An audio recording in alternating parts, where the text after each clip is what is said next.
I don't understand why you are still pushing your luck. You were supposed to register immediately. Right out of the gate, the tension is palpable. Judge is laser-focused on compliance timelines. Register immediately after completing a court-ordered program. Viewers, ever been told you missed a deadline and felt the pressure? That's what's happening here. Full legal accountability mode. Upon doing the 3 days as a condition. When did she do the 3 days, please? September 20th is when she went in, and that Monday, I think, you reinstated her, Judge. It was September 20th. She did, she was released on when, the 21st? The 23rd. 23rd is when she was released. Released the 23rd. She was supposed to register immediately, starting the IOP. And what day did she register? Yesterday.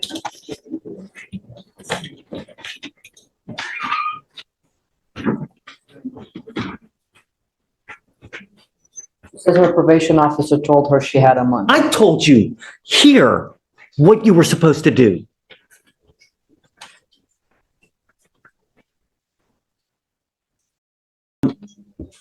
I'm tired of playing this game, Andrea. At least she's registered. It's like, you know, when this is what happens when you're too nice. It's over. For weeks to register for IOP, it's a serious delay. Probation rules exist for a reason, and the judge's frustration is mounting. This is a classic push and pull, leniency versus enforcement. Question for the audience: how would you handle someone dragging their feet like this? Over and over. People take advantage of you like crazy. It took 1, 2, 3, 4 weeks for her to sign up for IOP, Andrea. 4 weeks. Can you? Cue the legal heavy artillery, ankle monitor and drug test. This is court procedure at its most dramatic, confirming compliance and sobriety. One positive test, and it's game over. Clean? You move forward. Brace yourself for consequences. Since she's already registered. No, I mean, I'm done with this. I'm just, what? Let her see if she goes, if she attends. I don't have there's not much that I can say. I don't have much to stand on. She But doesn't take us seriously. I'm hoping that you will allow, since she's already registered, you'll allow Let's her, do this. Let's do this. because she has an ankle monitor on. That's on. It's I'm on. gonna send her for a drug test right now. I Okay. want to see what if anything that she's gonna test positive for. And then I can send her for her. right now, I want to send her for a test. And then I guess we'll talk when she comes back. Because first things first, I want to know if she's clean. If she's not clean, it's over. Okay. That's it. But if she's clean, then we'll talk about how we go further. Did I But- send her back here? Uh, How long, so I know how to manage everything else that I I have. have your cell phone, right? Yes, I'll text you when she comes back okay. and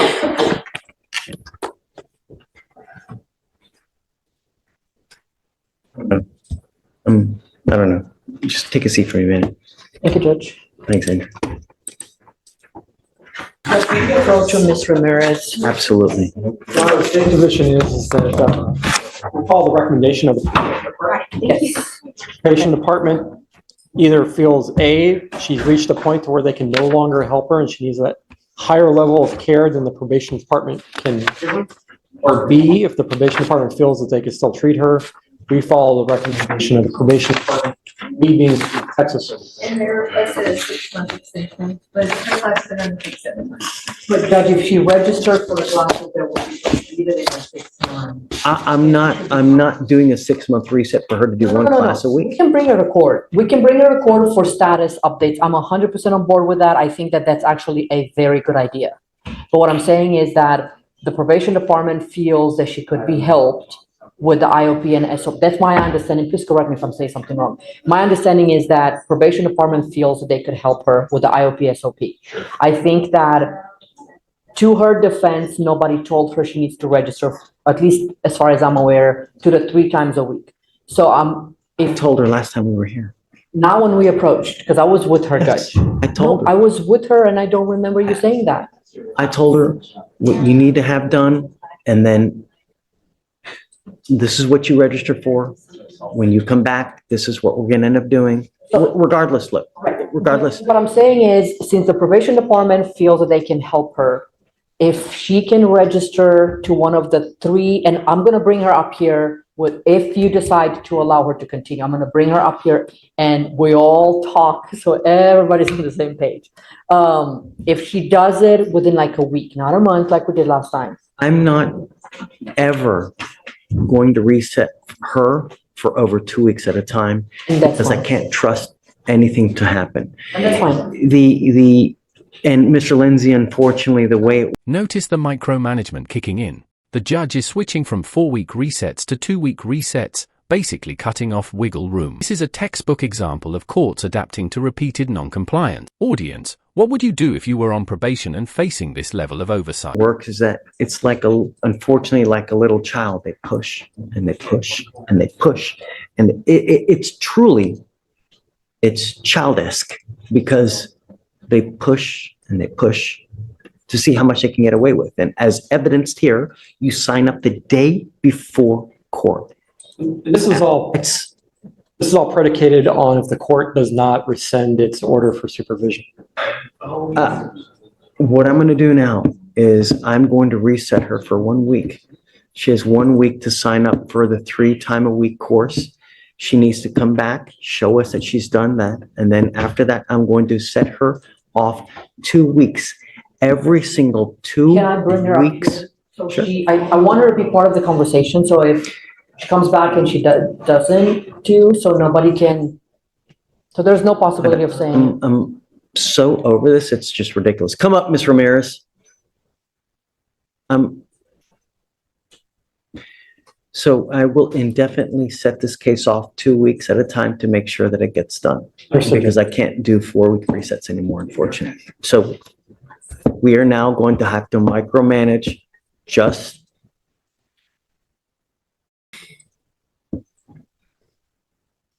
I don't think that this is right. And I don't think that this is fair because it really spits in the face of every single person who does a good job with this program. And what you're doing now is not what this program is designed to do. And it really violates the spirit because this is a program that's supposed to teach you right and wrong, teach you how to act in the free world. And you've done everything against that. I mean, for you to sign up for the class 1 day before court, it's just, it hurts. And it's shameful.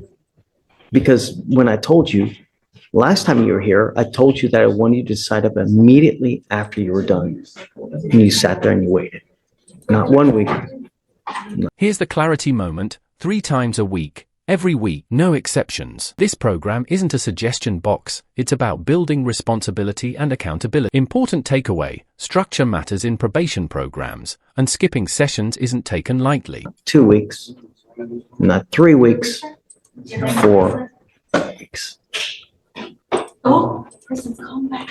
So now you've shown me that I can't do long resets on your case. So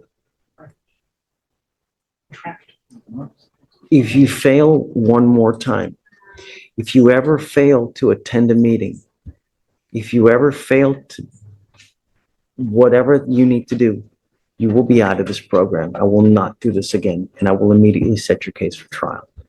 You have 1 week to sign up for the class. That's 3 times a week. And thereafter, you will get 2-week resets every single time to show me that you have attended this class 3 times a week. If you fail to go one of those times in a week, because it's the class is designed for you to go 3 times a week, every week. And if you fail to do that, that's it. Do you understand? Yes, sir. Judge, just to make sure we're all on the same page. Judge is asking you to go back to that list that you have and find a place that offers the program 3 times, IOP 3 times a week, what are the requirements? Is SOP once a week or, But she okay, has to complete IOP first. right. So you have to go back to the list, find a place to register for IOP that does it, that meets 3 times a week. You do IOP, and once you're done with IOP, you find SOP that meets once a week. And you have to 90 have, days. Okay. right, and you have to be registered in the IOP that meets 3 times a week by next court setting, which will be in about a week. Not about, exactly a week Okay, from do I have it next correct? Wednesday. Do I have it correct, Judge? Right, okay, so do you understand that? Yes. There's not gonna be another 2 months. Okay. State has nothing further, Judge, for the court. See you in a week. Thank you, Judge.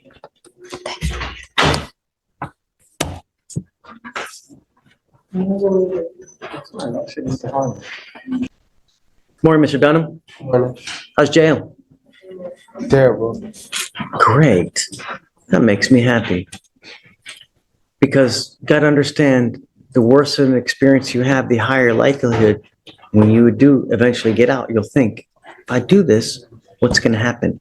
If I say this, what's gonna happen? Because that is the Attention to the escalation pattern, catalytic converter thefts, stolen vehicles, now bank attempts. Courts track trends like this meticulously. This explains why the judge is hesitant to grant bond. History of offenses equals high flight and safety risk. most important thing. You gotta understand, we value public safety. It's really, really important to us. So you're here now because it looks like you picked up a case out of state and you want me to set you a bond. Is this right? Yes, sir. You need to understand that my only concern are 2 things. Number 1, are you a danger to my public? And number 2, if we set you a bond, are you going to go back to the jurisdiction that you wanted from? Yes, sir. Those are the 2 things that I'm concerned about. So, what's he wanted for out of state? He's wanted out of South Carolina for robbery. Robbery? Yes, Judge. State would be opposed to a bond. He's currently has an open case of engaging in organized criminal activity. He's also on deferred for a 3rd-degree felony theft, which he has not yet made the bond collectively of $50,000. He's also had a prior evading with a motor vehicle, misdemeanor evading motor vehicle, criminal mischief, and a theft. And it looks like based on the dates of each charge is that they're slowly escalating. It started with catalytic converters where he's using electric saws to steal them, but in the last evading is that he was also driving a stolen vehicle, and obviously now he's using weaponry or threats. And so based on the fact that from 2022 to now that he has been charged at least 6 times, 3 of which are felonies, and the fact that he has 2 open cases that he has not yet made bond on, is that he's a definition of a flight risk and safety risk. So I would be opposed to it.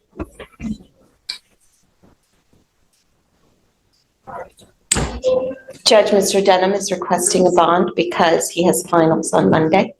Finals. Is a sophomore, major in nursing at Southern University in Baton Rouge.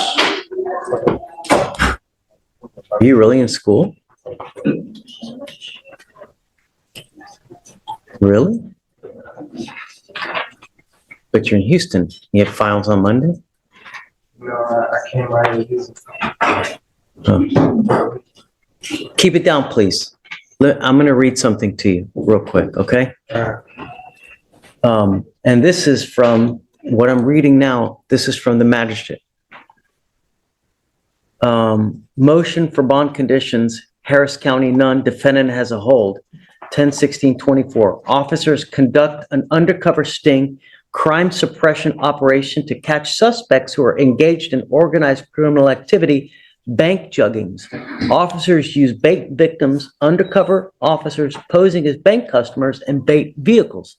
3 suspect co-defendants, DeLeon Dunham, Messiah DeLeon Dunham, and Treventi DeMarcus Hilliard attempt a bank jugging on 1 bait car, but are unable to break the.